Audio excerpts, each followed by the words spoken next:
எங்கள் மண் ஐவகை நிலம் கொண்ட தமிழ் மண். அதிலே குறிஞ்சி மண்ணின் தலைவன்தான் முருகன். குறிஞ்சி திணையின் தலைவன்தான் முருகன். அவன் எங்களை போல் பிறந்தான், எங்களை போல் வாழ்ந்தான், எம் மக்களை வழிநடத்தினான் என்பதுதான் எங்கள் இலக்கியம் சொல்லுகிறது, தமிழ் இலக்கியம் சொல்லுகிறது, சங்க இலக்கியம் சொல்லுகிறது. புராண கதைகளில் வரக்கூடிய பாத்திரம் அல்ல முருகன். பிறந்தான், வளர்ந்தான், வாழ்ந்தான், மக்களை ஆண்டான் என்கிற குறிப்புகளை கொண்ட இலக்கியங்களை நாங்கள் பெற்றிருக்கிறோம்.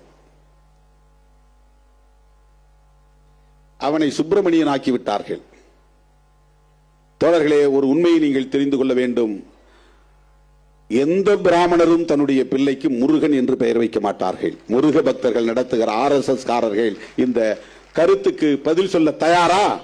ஒரே ஒரு ஆளை அழைச்சிட்டு வந்து இவர் வந்து பை காஸ்ட் பிராமின், பட் இவருடைய நேம் வந்து முருகன் அப்படின்னு சொல்லுங்க. ஒருவேளை அப்படி வச்சா ஸ்கந்தன் வைப்பான். SKNDAN, ஸ்கந்தன் வடமொழியில. கந்தன்னா தமிழ், ஸ்கந்தன்னா சான்ஸ்கிரிட். வட இந்தியாவில் இந்த கருத்து அங்கே போயிருக்கு. அங்க அவனுக்கு என்ன பேர்னா சுப்பிரமணியன், சுப்பிராமணியன். பிராமணர் இல்ல, பிரம்மணியன். அதாவது பிரம்மன்கிற கடவுளுக்கு அவர் உடன்பாடானவர் அல்லது உறவானவர், ஏதோ ஒரு வகையில் அவங்களுடைய ஐடியாலஜிக்கல் படி, மித்தாலஜி படி.